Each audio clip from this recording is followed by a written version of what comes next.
Haya, mtazamaji, kutoka maeneo ya Ganze turejelee taarifa yetu ya awali na inafungamana na maeneo yale ya kaunti ya Narok, ambapo leo hii ibada ya pamoja ya wafu inatarajiwa kufanyika katika shule ya msingi Emurua Dikir. Na sasa tuungane na mwanahabari mwenza Ruth Sarmui Chesenge ambaye awali alikuwa anatupasha zaidi kuhusiana na maandalizi ya ibada hiyo ya sita ama watano kati ya wale sita waliofariki kwenye ajali hiyo maeneo ya Nandi pale kwenye ajali ya ndege. Ruth Sarmui, sijui kama kwa sasa unanipata kikamilifu, hebu tueleze pengine ni yapi tunayotarajia kutoka shughuli hiyo?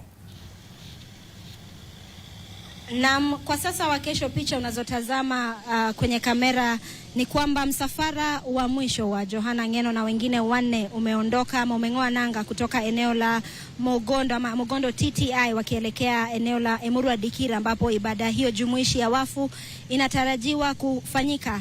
Na kwa sasa ikilinganishwa kuwa ni saa 7, ibada hii ilitarajiwa kuanza saa 3 kamili na ibada hii imechelewa. Na hii leo walikuwa wanatarajia kwamba wataweza kujumuisha wakazi wa eneo hili na familia wote kwa jumla, familia za waathiriwa wote watano waweze kutoa rambirambi zao na kumbukizi tu ya wapendwa wao, kwa kuwa hapo kesho wakati wa ibada rais anapotarajiwa kuwa mgeni wa heshima katika mazishi hayo, ibada itakuwa inatarajiwa kupunguzwa. Kwa hivyo hii leo tunatarajia wakazi watoe rambirambi zao, marafiki na viongozi kutoka nchi ya Kenya na pia nchi jirani.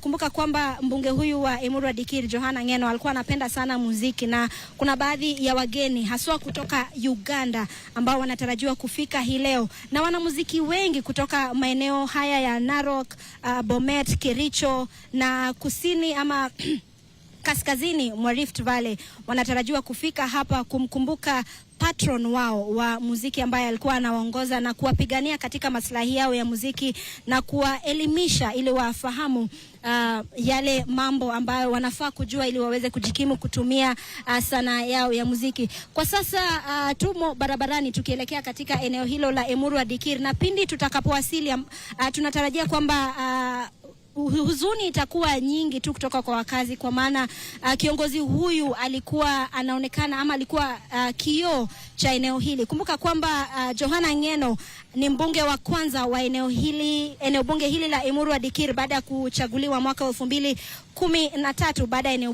bunge hili kuundwa upya ama kutengwa kutoka eneo bunge la Kilgoris, na ni yeye tu ameweza kupikwa ama kushinda kiti hicho kwa mara 3, na wakati huo wote alikuwa anawania kwa viti tofauti.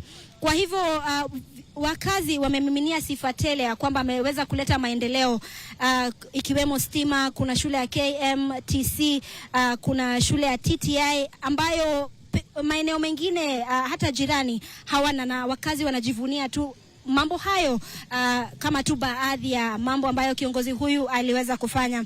Kwa hivyo pindi tutakapowasili tunatarajia wakazi wawe na hisia nyingi, kwa maana hii ni mara ya kwanza wanatangamana na mbunge wao akiwa ameondoka, na tutakuwa kuwapasha watazamaji wetu hali itakavyojiri katika eneo hili, kwa maana ni chini ya dakika 1 ama 2 tutakuwa tunaingia katika eneo hilo.